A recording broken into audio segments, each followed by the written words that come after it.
Good morning.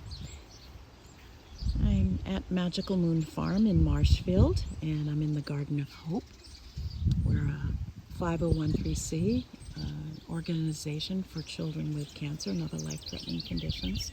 The garden's very busy this morning. It's around 6:30 a.m. and the birds know it's going to be warm, very warm, so they're out early and they're looking for anything they can get to protect them in the extreme heat that's coming. This is our little red greenhouse.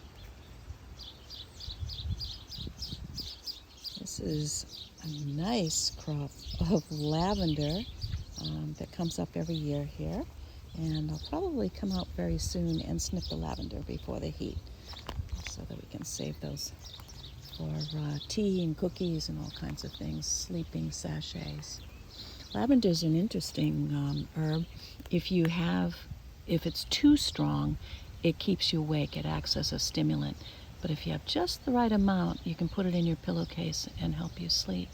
It's very calming. It's a little bit like chamomile. This is the fairy nook, Merwinna's fairy nook. And the children come in here from time to time. We've got all kinds of little houses, and people drop off tiny little fairies sometimes. And they come in and they rearrange the little houses. Sometimes it looks kind of crazy, but it's okay.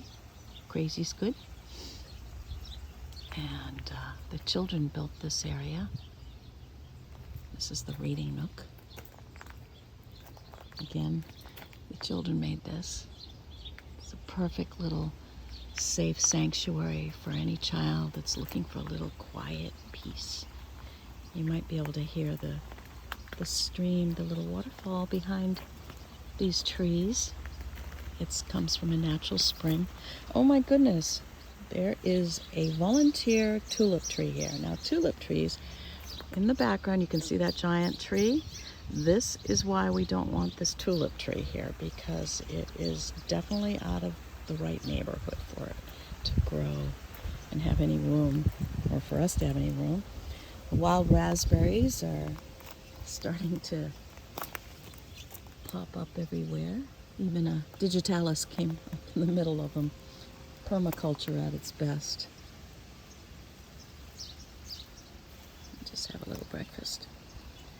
Yum. There's our little waterfall. When I first came here, this water was all over the garden. Actually, it was a field at that point, and going out onto the street and causing a lot of ice problems on the street in the winter. So I started digging and found a 6-inch tar pipe that went way down under the ground, about 6 feet down actually.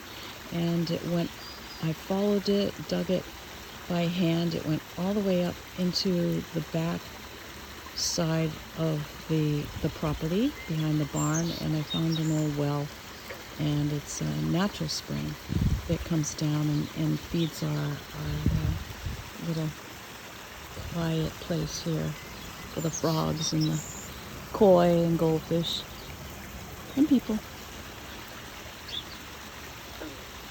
Now you can hear the frogs.